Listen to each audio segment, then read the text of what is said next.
આખું તમે ભાષણ સાંભળો તો એવું જ લાગતું હતું કે દેશને બનાવવામાં પહેલું નામ એવું કહેવામાં આવ્યું ત્યાં જે ઉદ્ઘોષિકાબેન હશે જે વાંચતા હતા ખૂબ જોશ સાથે એમણે એવું કીધું કે પહેલું નામ દેશને બનાવવામાં સરદાર પટેલનું આવે છે અને પછી હવે નરેન્દ્ર મોદી, વચ્ચે કોઈ નહીં. જેને મહાત્મા ગાંધી બાપુ કહીએ છીએ એનો સૌથી મોટો રોલ હતો. એ વ્યક્તિએ સામાન્ય એક કપડાં પહેરીને આ દેશને આઝાદ કરાયો છે. કહેવાય છે કે જ્યારે ગોલ મેજ બેઠક માટે જતા હતા ત્યાંના રાજાના મળવા, તો એ જ કપડામાં ગયા. અને જ્યારે એમને પૂછવામાં આવ્યું કે ત્યાંના બ્રિટિશ પત્રકારોએ પૂછ્યું કે તમને તો ઓછા કપડાં નહોતા લાગે છે, તમે થોડા ઓછા કપડાં પહેર્યા હશે. એણે કીધું કે અમારા 2 જણના કપડાં રાજાએ પહેર્યા, એટલા બધા એણે કપડાં પહેર્યા. એ વ્યક્તિને તમે ભૂલાઈ દો. એવી રીતે હું વ્યક્તિગત કહું છું કે સરદાર એકલા મહાન નથી. જો એ ગાંધીથી કે નહેરુથી અલગ થઈ જાય તો સરદાર એટલે મહાન છે કારણ કે ત્રણેયનું રોલ હતું. ત્રણેય એકબીજાના પૂરક હતા. ત્રણેય દેશને આઝાદ કરાવવામાં રોલ હતું. આ ભાઈ એટલે યુગાન્ડાના પીએમ ની વાત કરું છું. યુગાન્ડાનો પીએમ એવું કહે કે તમે તેલ ઓછું ખાઓ, તમે પેટ્રોલ ઓછું વાપરો. એવું નથી કહેતો હું નિષ્ફળ થઈ ગયો. એક વ્યક્તિ એટલા માટે એ વ્યક્તિની સામે ઝૂકી જાય કારણ કે એ દેશનો પ્રધાનમંત્રી છે. જેને ઈચ્છે એના ત્યાં ઈડી સીડી વીડી બધું કરી શકે છે. જેને ઈચ્છે એને રાજામાંથી રંગમાંથી રાજા બનાવી શકે છે. એની સામે તમે ઝૂકી જાઓ, સાચું ન બોલી શકો, તો પછી આ સમાજને આગેવાનો મતલબ શું? આ બધું ગોડસેનું નામ લેવું જોઈતું હતું. ગોડસે જિંદાબાદ કરવું જોઈતું હતું ત્યાં ભારત માતા કી જયની બદલે. હું વ્યક્તિગત એવું માનું, ખુલીને આવી જાઓ ને મેદાનમાં યાર, શું કરવા સંતાડો? ભીખે માંગવીને ધોળીએ સંતાડો. હું કહું ગુસ્સે છું એટલા માટે કારણ કે સરકારની કથની અને કરણીમાં ફેર છે. આ લોકોને જરૂર છે કે એમના કામના કલાકો 12 કલાક આ લોકો કામ કરે છે. સમજો કેવી રીતે તમને ક્વોલિટી કામ આપી શકે?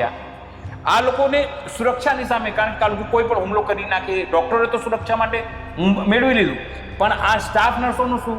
જો જવાબ ના હોય તો તમે સુફિયાણી હો તો શું કરવા કરો છો? વિશ્વગુરુ ગુજરાત દેશને આંગળી ચીંધી રહ્યો છે, તો આવી રીતે આંગળી ચીંધી રહ્યો છે ખાલી વાતો કરીને.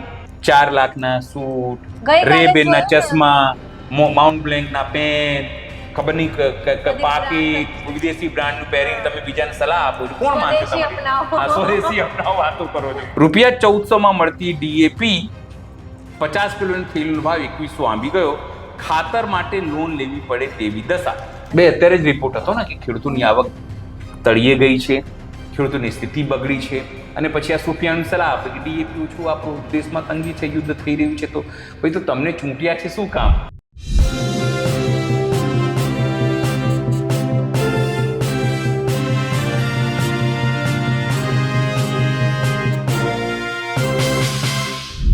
નમસ્કાર, હું છું ચંદ્રિકા પુત્ર નિરાલી મહેરિયા અને આપ સૌનું સ્વાગત છે અમારા વિશેષ કાર્યક્રમ અખબારોની ચટરપટરમાં, જ્યાં જોડાયા છે અમારા સહયોગી અનિલ પટેલ. નમસ્કાર. નમસ્કાર સર. સર, સૌથી પહેલો પ્રશ્ન છે, વડાપ્રધાન મોદીને ગઈકાલે સરદાર રત્ન એવોર્ડ મળ્યો, પણ સરદારના કાર્યક્રમમાં ગાંધીજી જ ભૂલાઈ દેવાયા. તો આ ભૂલાઈ ગયા કે જાણી જોઈને કર્યું? જો હું તમને કહી દઉં, જે સંસ્થાઓએ કાર્યક્રમ કર્યું હતું એ પાટીદાર સંસ્થાઓ હતી. જે લોકો ત્યાં ઉપસ્થિત હતા એ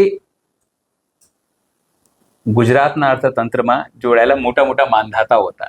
એવું કહીએ ને બીજી રીતમાં, પંકજ પટેલ, ગગજી સુતરિયા, સવાણી, કેટલા બધા લોકો, ટાઇલ્સ ઉદ્યોગ સાથે જોડાયેલા લોકો, હેલ્થ કેર સાથે જોડાયેલા લોકો, બિલ્ડિંગ, કન્સ્ટ્રક્શન્સ, તમામ વસ્તુઓમાં એ તમામ લોકો જોડાયેલા છે. પાટીદાર હતા. આખું તમે ભાષણ સાંભળો તો એવું જ લાગતું હતું કે દેશને બનાવવામાં પહેલું નામ એવું કહેવામાં આવ્યું ત્યાં જે ઉદ્ઘોષિકાબેન હશે જે વાંચતા હતા ખૂબ જોશ સાથે. એમણે એવું કીધું કે પહેલું નામ દેશને બનાવવામાં સરદાર પટેલનું આવે છે અને પછી હવે નરેન્દ્ર મોદી, વચ્ચે કોઈ નહીં. હું આખું સાંભળતો તો અહીંયા જ બેઠો હતો આ જ ઓફિસમાં. મને શરમ આવી ગઈ એ વાતને લઈને કે જે ઉદ્ઘોષિકાબેને આ વાત કરી હશે કે જેણે લખીને આપી હશે એ નિશ્ચિત બસ સરદાર પટેલ પ્રત્યે તો છે માન, પણ મોદીજી પ્રત્યે બી હોય, પણ તમારે કટસી હોય કે દેશને આઝાદ કરાવવામાં ગુજરાતના જ પનોતા પુત્ર જેને મહાત્મા ગાંધી બાપુ કહીએ છીએ એનો સૌથી મોટો રોલ હતો. એ વ્યક્તિએ સામાન્ય એક કપડાં પહેરીને આ દેશને આઝાદ કરાયો છે.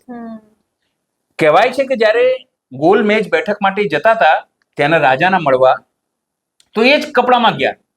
અને જ્યારે એમને પૂછવામાં આવ્યું કે ત્યાંના બ્રિટિશ પત્રકારોએ પૂછ્યું કે તમને તો ઓછા કપડાં નહોતા લાગે છે, તમે થોડા ઓછા કપડાં પહેર્યા હશે. એણે કીધું કે અમારા 2 જણના કપડાં રાજાએ પહેરેલા, એટલા બધા એણે કપડાં પહેરેલા. એ વ્યક્તિને તમે ભૂલાઈ દો.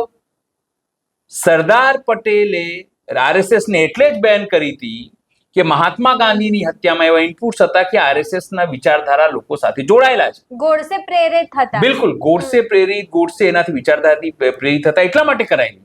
અને એ જ સ્ટેજ ઉપર જો મને બિલકુલ વાંધો નથી કે તમે સરદાર પટેલનું મહિમા મંડન કરો, મહાન છે જ દેશને એક કરવામાં. તમને કહ્યું કે પત્રકાર આપણા ત્યાં આવ્યા હતા પોડકાસ્ટમાં, એ પણ એવું જ કહેતા. હું વ્યક્તિગત એવું માનું છું કે કોઈ પણ યુદ્ધમાં તમે એવું કરો, રામ લક્ષ્મણ હનુમાન, તમે એવું કરો ના, રામ લક્ષ્મણ તો બરાબર છે, પણ હનુમાન જઈને ત્યાં બાળી આયા ને સળગાઈ આયા ને લંકાન કરી આયા ને બધું સંજીવની લઈ આયા, તો હનુમાન મહાન નથી. જો હનુમાન મહાન નથી એકલા, જો એ માઇનસ રામ થઈ જાય તો. એવી રીતે હું વ્યક્તિગત કહું છું કે સરદાર એકલા મહાન નથી, જો એ ગાંધીથી કે નહેરુથી અલગ થઈ જાય તો. સરદાર એટલે મહાન છે કારણ કે ત્રણેયનું રોલ હતું, ત્રણેય એકબીજાના પૂરક હતા, ત્રણેય દેશને આઝાદ કરવામાં રોલ હતું, ત્રણેય એકબીજાથી વાત કરીને કરતા. જ્યારે દેશ આઝાદ થયું ત્યારે બધાને પોતપોતાની રીતે અલગ જવાબદારી સોંપાઈ કે દેશને એક કરવા. ગાંધીજીએ કીધું કે જાઓ સરદાર, એટલે જ્યારે પણ ગાંધીજીની વાત લઈને જતા સરદાર પટેલ, ત્યારે એ ગાંધીજીની છાપ, ગાંધીજીની વાતો લઈને જતા. તમે સમજો, હું હજુ બી કહી દઉં, લોકો મને સરદાર વિરોધી સમજી શકે છે, ગાળો આપી શકે છે, ટકલાન ખબર નહીં શું કહી શકે છે, પણ હું વ્યક્તિગત માનું છું પાટીદાર સમાજને પણ એ વાત સમજવી પડશે કે ગાંધીના ભરોસે બધી વસ્તુ હતી. હું માનું છું કે ગાંધી જે આખા વિશ્વમાં એટલા માટે પૂજાય છે, ગાંધી વિશ્વના એટલા માટે પૂજાય છે, તમે સમજો. અને એ સ્ટેજ ઉપરથી ગાંધીનું એક નામ ના લેવાનું મળ્યું. શરમ નથી આવતી આ લોકોને જેમણે સ્ક્રિપ્ટ લખી હશે, જેને સરદાર સાથે સરખાયા હશે? તમે જેની સાથે સરખાવો, પાટીદાર સમાજને જે ત્યાં લોકો હતા, સત્તા લોલુપ લોકો, મલાઈ ચાટતા લોકો, સત્તાની મલાઈ ચાટના લોકો, એમને કંઈ અંશ હશે, જે કરે એ કે, પણ તમે જબરજસ્તી સ્ટેચ્યુ બનાવીને સરદારને જબરજસ્તી ન્યાય અપાવો. તમે એવું કહો અન્યાય થયું, અન્યાય, ખોટી વાતો છે બધી વસ્તુ. તમે ઇતિહાસ તો વાંચો યાર. ગાંધી સરદારના શું સંબંધો, એના પત્રો તો વાંચો. તમને શરમ નથી આવતું? તમે ગાંધીને ભૂલાઈ દો છો. મને કાલે જે આખી પીડા થઈ, જો હું પોતે પણ પાટીદાર છું, હું ઉત્તર પ્રદેશનો પાટીદાર છું, પણ મને મનમાં એક વાત એ થઈ, મને બી સરદાર પટેલ પ્રત્યે ખૂબ માન સન્માન છે. પાટીદાર સમાજના રત્ન છે ને, આપણને ગમે કે અમે સરદાર પટેલના વંશજો છીએ, અમને ગમે એ વાત સાંભળવામાં. પણ તમે ગાંધીજીને ભૂલાઈ દો. ગાંધીજીનો સમાજ એટલો મોટો નથી કે, પણ એ તો ગાંધીજી તો આખા વિશ્વના છે. ગાંધીજીના વિચારોને લઈને દેશમાં, વિશ્વમાં શાંતિ આવી શકે છે. એનું અર્થતંત્ર, એનું સમજવા, ગ્રામીણ વિસ્તારોની એમની સમજ, ગ્રામીણ અર્થતંત્ર એ જ કરી શકે છે. એ ગાંધી જ કરી શકે છે. એને લાગે કે મારા દેશની મહિલાઓ જે છે એને પહેરવા માટે કપડાં નથી, એટલા માટે જે રાત્રે એ અમારા કાર્યક્રમમાં નહીં આવી શકતી, અને ગાંધીજીએ નક્કી કર્યું મારાથી એક જ કપડું પહેરીશ. એણે જ કીધું કે જાતે ચરખો કાતો, અને દેશ જે છે નીકળી પડ્યો કે ભાઈ જાતે ચરખો કાતીને ખાદી આપણે પહેરીશું. એ ગાંધી કરી શકે. આ ભાઈ કરી શકે? કરોડ રૂપિયાના પંડાલમાં બેસીને સુફિયાનું સલાહ આપે. આ ભાઈ એટલે યુગાન્ડાના પીએમ ની વાત કરું છું. યુગાન્ડાનો પીએમ એવું કે તમે તેલ ઓછું ખાઓ, તમે પેટ્રોલ ઓછું વાપરો. એવું નથી કેતો હું નિષ્ફળ થઈ ગયો છું. ભારતના પીએમ ના, હું યુગાન્ડાની પીએમ ની વાત કરું છું. તમે નરેન્દ્ર મોદી તો જન્મ અવિનાશી છે, સમજો. એ તો નોન બાયોલોજીકલ છે. એટલે સર એવું કે આ દેશમાં જે બી થયું સરદાર પટેલે તો કર્યું જ, ઠીક છે, અને પછી મોદીજી તો ભગતસિંહ હતા, ગાંધીજી. ના, જો હું તમને કહું, સરદાર પટેલ પછી કોણ? સરદાર પટેલ, નહેરુ આયા, તમે સમજો. નહેરુએ આ દેશને ટેકનોલોજી નહીં, અટલ બી નહીં. તમે વિચાર તો કરો, શરમ આવે છે આ લોકો. સરદાર સીધા મોદી. આ દેશને બનાવવામાં, જો કોઈ પણ દેશ છે ને રાતોરાત નથી બનતું, એની એક પ્રક્રિયા છે. આપણે એસઓપી કહીએ ને, એસઓપી છે ભાઈ. નહેરુજી આ દેશના પહેલા પીએમ બન્યા.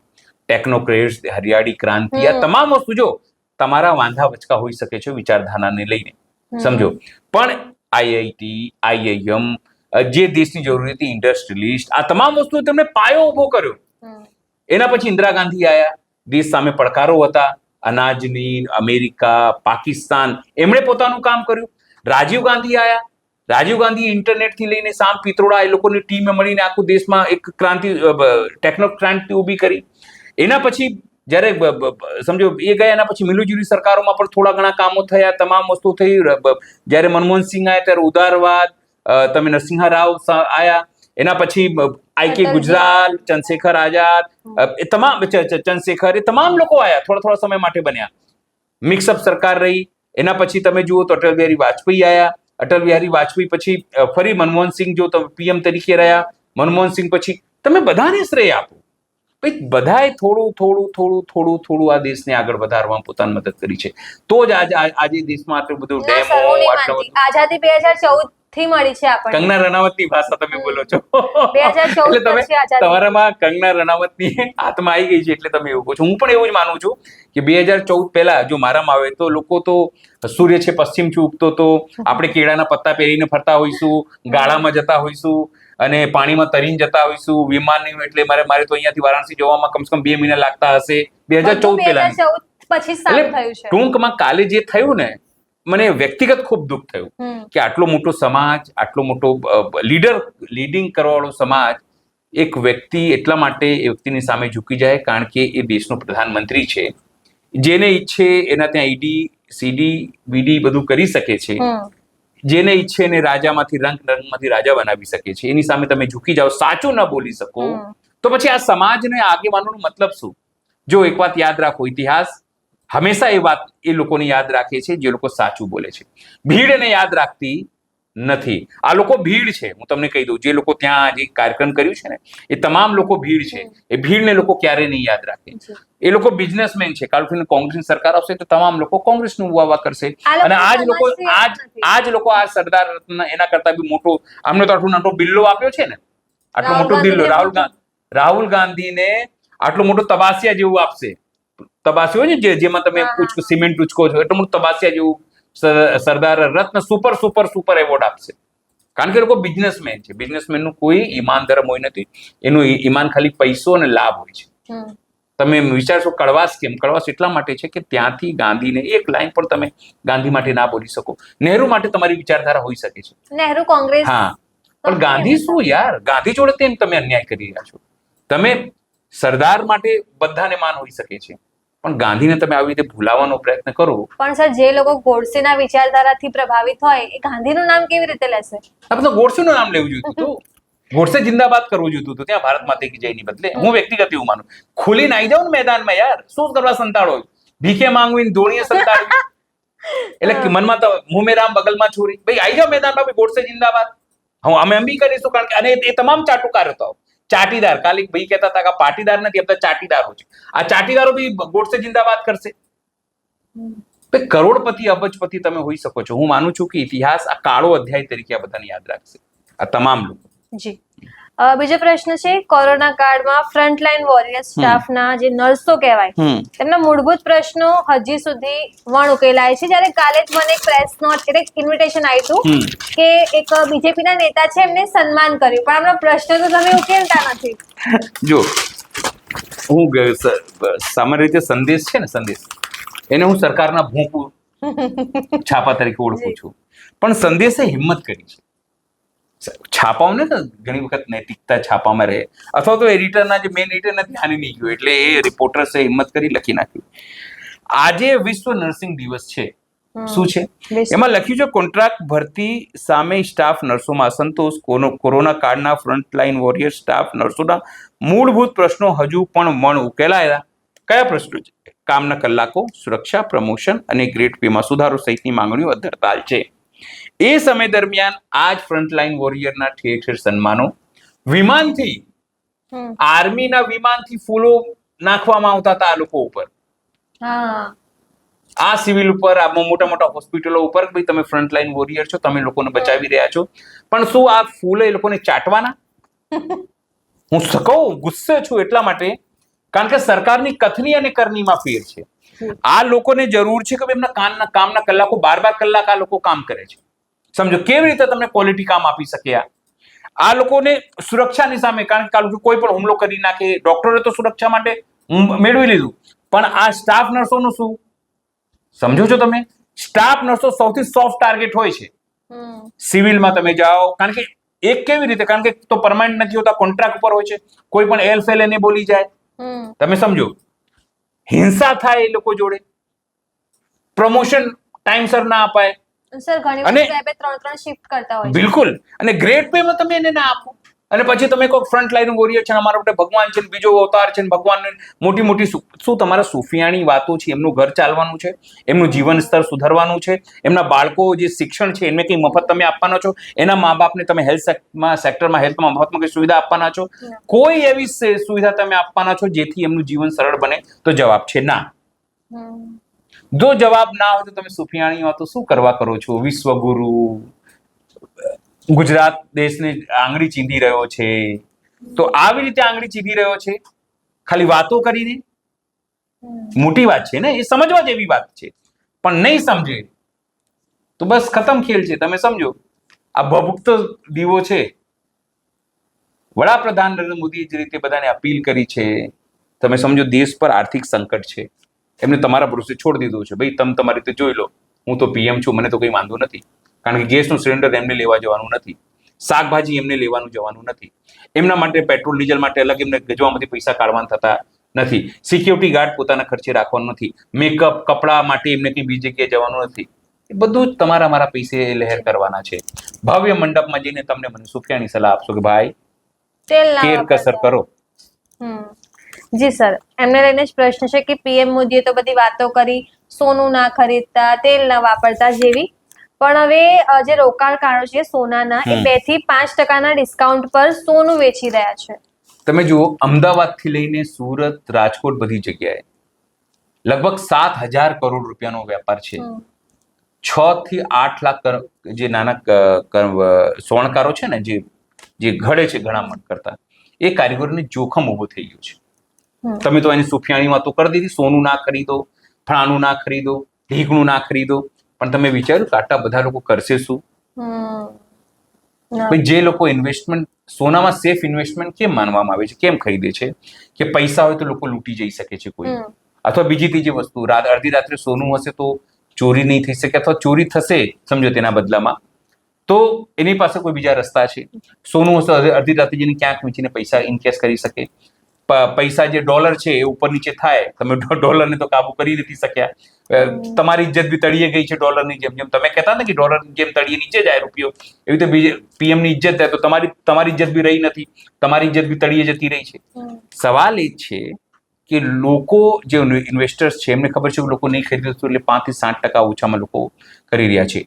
70 થી લઈને 100 ટન દર મહિને ગુજરાતમાં વપરાશ છે, હજુ સુધી ઘટાડો થયો નથી. કાલે જ સ્વર્ણકારોની બેઠક મળી, તેમાં નક્કી થયું કે ભાઈ 100 ગ્રામ સોનાના બદલે હવે 60 ગ્રામ જ કરીશું. લોકો પ્રયત્ન કરી રહ્યા. વાત શું અપાય છે કે આપણે દેશભક્તિ કરી રહ્યા છીએ. આ બધું દેશભક્તિ છે, આ બધી દેશભક્તિ. તમે ઓછું ખાવજો.